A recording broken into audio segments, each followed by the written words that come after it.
साथियों, दो चीजें हमारे यहाँ, वंश और परंपरा, ये दोनों अत्यंत महत्वपूर्ण चीज है। हमें इस पर विचार करना चाहिए, क्योंकि ये भारतीय संस्कृति में ही केवल देखने को मिलता है। यहाँ पर ही वंश को महत्व दिया गया है और वंश के साथ साथ परंपरा को महत्व दिया गया है। ये बड़ी विशेष बात है। ये दोनों हैं अलग। वंश यदि जन्म है तो परंपरा जीवन है। इन दोनों के मध्य में संबंध को आप समझने का प्रयत्न करिएगा। वंश है, जैसे भगवान वेदव्यास जी के पुत्र हैं सुखदेव, तो सुखदेव जी वंश हैं भगवान वेदव्यास के। बात समझ में आ रही है? लेकिन भगवान वेदव्यास के जो शिष्य जैमिनी हैं, वो उनके वंशज नहीं हैं, लेकिन उनकी परंपरा का वो निर्वहन कर रहे हैं। ये बहुत माहिर बात है। जब ऊर्जा अधोमुखी रास्ते से अगली पीढ़ी में जाती है, तो फिर अधोद्वार से जाने वाली ऊर्जा से वंश जन्म लेता है और ऊर्ध्वद्वार से जाने वाली ऊर्जा से परंपरा जन्म लेती है। हम सभी किसी न किसी वंश के वंशज हैं और हम सभी किसी न किसी परंपरा से जुड़े हुए हैं। बिना परंपरा के यदि कोई वंश है तो फिर उस वंश का सम्मान नहीं रह जाता, लेकिन बिना वंश के भी यदि कोई परंपरा चल रही है तो उस परंपरा का सदैव सर्वत्र सम्मान होता है। यहां पर हम आपके सामने हैं तो हम सभी एक वंश का प्रतिनिधित्व कर रहे हैं और एक परंपरा का भी प्रतिनिधित्व कर रहे हैं। अब जैसे मैं एक ब्राह्मण हूं, ठीक है ना, तो इसका अर्थ यह है कि मैं ब्राह्मणों के वंश का प्रतिनिधित्व कर रहा हूं। और ब्राह्मणों का कार्य क्या है? शास्त्र ये कहता है यज्ञ करना और कराना, दान लेना और दान देना, ज्ञान देना और ज्ञान लेना। ये 6 कर्म जो करता है वही वास्तव में ब्राह्मण है। तो ये 6 कर्म जो है यही ब्राह्मणों की परंपरा है। अब इस परंपरा को यदि हमने छोड़ दिया, ज्ञान लेना देना बंद कर दिया, यज्ञ करना कराना बंद कर दिया, दान आदि बंद कर दिया, तो फिर ये ब्राह्मणों की परंपरा समाप्त हो जाएगी, लेकिन वंश तो रहेगा। अब यह परंपरा नष्ट हो गई तो वंश जो रहा उस वंश में वो सम्मान नहीं मिलेगा। जैसे आचार्य जी उस दिन बता रहे थे कि मेरे बाद हमारी इस परंपरा को आगे ले जाने वाले आपके पुत्र शायद वो किसी अन्य व्यवसाय में या नौकरी पेशा में चले गए, तो वंश तो इनका अवश्य है, पर परंपरा इनकी अब केवल इन्हीं तक सीमित रह जा रही है। इसकी इन्हें चिंता भी है। वंश का और परंपरा का दोनों का बड़ा महत्व है और यह महत्व केवल भारत में ही है, विदेशों में नहीं है। वाल्मीकि जी ने एक बड़ा सुंदर शब्द का प्रयोग किया, इक्ष्वाकु वंश, रघुवंश। ये ऐसा वंश है जिसमें वंश भी चला और इन वंशों की परंपराएं भी चली। इन वंशों की क्या परंपरा थी? रघुकुल रीति सदा चली आई, प्राण जाई पर वचन न जाए। ये इसकी परंपरा रही है और इस परंपरा का निर्वहन भगवान राम और उनके आने वाली पीढ़ियों ने भी किया, तो फिर वो वंश भी जीवित रहा और उस वंश की परंपराएं भी जीवित रही। यदि परंपरा समाप्त हो जाती तो फिर वंश का महत्व खत्म हो जाता। वंश यदि शरीर है तो परंपरा उसका प्राण है। और भगवान भी किसी ऐसे वैसे वंश का चयन नहीं करते जन्म लेने के लिए, वो भी देखते हैं कि वंश कैसा है।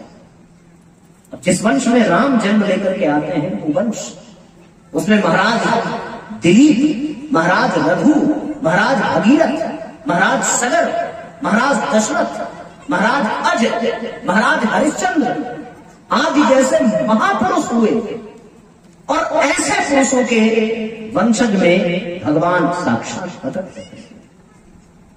उनके पूर्वज वो महाराज शिवी, जो एक पक्षी का जान बचाने के लिए जितना पक्षी का वजन है उतने वजन का अपने मांस को काट कर देने के लिए तैयार हो गए। भगवान को वन में जाना कठिन क्यों नहीं लगा? क्यों? क्योंकि वो एक ऐसे वंश से होकर के आते हैं जहां पर वन ही लोगों ने स्वीकार किया है।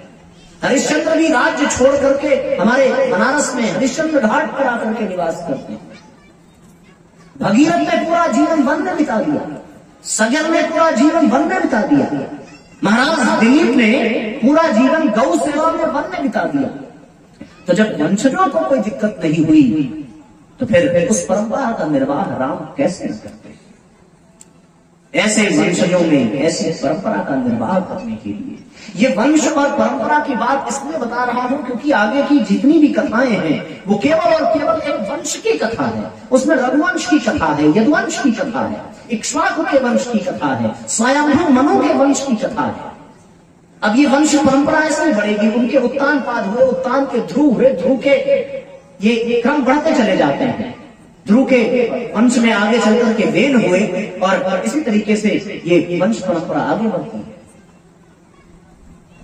तो इसलिए जीवन में वंश और परंपरा को हमें अत्यंत गहराई से समझना चाहिए। हमारे जीवन में ये महत्व रखता है। हम लोगों को इस बात का गर्व होना चाहिए कि यदि हम ब्राह्मण हैं, यदि हम क्षत्रिय हैं, तो फिर हम किसी एक वंश से जुड़े हैं, एक परंपरा से जुड़े हैं। गोत्र शब्द केवल और केवल भारतीय संस्कृति में आता है। जैसे हमारा गोत्र शांडिल्य है, इसका अर्थ यह है कि आज से हजारों वर्ष पहले जब कभी भी शांडिल्य ऋषि हुए होंगे, जिनके बारे में हमने बताया मध्य मीमांसा अर्थात भक्ति सूत्र, भक्ति दर्शन प्रदान करने वाले वो शांडिल्य ऋषि जिनका गोत्र हम लोगों का है, तो इसका अर्थ ये हुआ कि हम सबके रक्त में, हम सबके शरीर में उन्हीं का बीज दौड़ रहा है, उन्हीं का रक्त दौड़ रहा है। हम उनके वंश से आते हैं। बच्चों को उनके दादा परदादा और उनके भी परदादा ये पूरी वंश परंपरा को बताना चाहिए। जब विवाह आदि होता है या श्राद्ध तर्पण आप करने जाइए तो फिर आपके पितामह, आपके पिता, पितामह, प्रपितामह एवं आपके ननिहाल पक्ष के, आपके पिता के पक्ष के, माता के पक्ष के एवं ससुराल के पक्ष के लिए वंशजों का वर्णन होता है। भगवान राम और सीता का जब विवाह का संयोग बना तो एक तरफ से महाराज गुरु वशिष्ठ ने राम के वंशजों का बखान किया है और दूसरी तरफ महाराज जनक के वंशजों का बखान हुआ है। भगवान राम अपने वंशजों में 39वें पुत्र हैं, मतलब 39वीं पीढ़ी है जब से सृष्टि का प्रारंभ हुआ। और पहले के बड़े बड़े राजा महाराजाओं की परंपराओं में, उनके महलों में उनके पूर्वजों के चित्र लगाए जाते थे ताकि उनकी आने वाली पीढ़ियां ये स्मरण रख सके कि वो किस वंश से आते हैं, किस परंपरा से आते हैं। यदि ब्राह्मण कुल में जन्म लेने के पश्चात आपने ब्राह्मण वंश के, ब्राह्मणों की परंपरा को न निभाया तो भले आप ब्राह्मण परिवार में आइए, आप ब्राह्मण कहलाने के योग्य नहीं रह जाएंगे। आप क्षत्रिय कुल में आते हैं और आप क्षत्रियों की परंपरा को न निभाइए तो फिर आप क्षत्रिय कहे नहीं जाएंगे। हाँ, वो परंपरा मूर्खता से परिपूर्ण नहीं होनी चाहिए, वो परंपरा विवेक से परिपूर्ण होनी चाहिए। परम पूज्य गुरुदेव ने कहा कि परंपराओं की तुलना में विवेक को महत्व देना चाहिए और विवेक का एक ही अर्थ है कि उसमें समय समय पर नवीनीकरण होना चाहिए। इसलिए जीवन में वंश की बड़ी महत्वता है। शादी विवाह में भी जब गोत्र एक हो तो विवाह नहीं करते, क्योंकि कहीं न कहीं हद तक ये माना जाता है कि एक ही गोत्र होने का यह तात्पर्य है कि कहीं न कहीं से ये दोनों भाई और बहन हो जाएंगे। ये वंश की बात है, ये परंपरा की बात है। तो इसलिए जीवन में साथियों हमें वंश और परंपरा इन दोनों के महत्व को समझना चाहिए।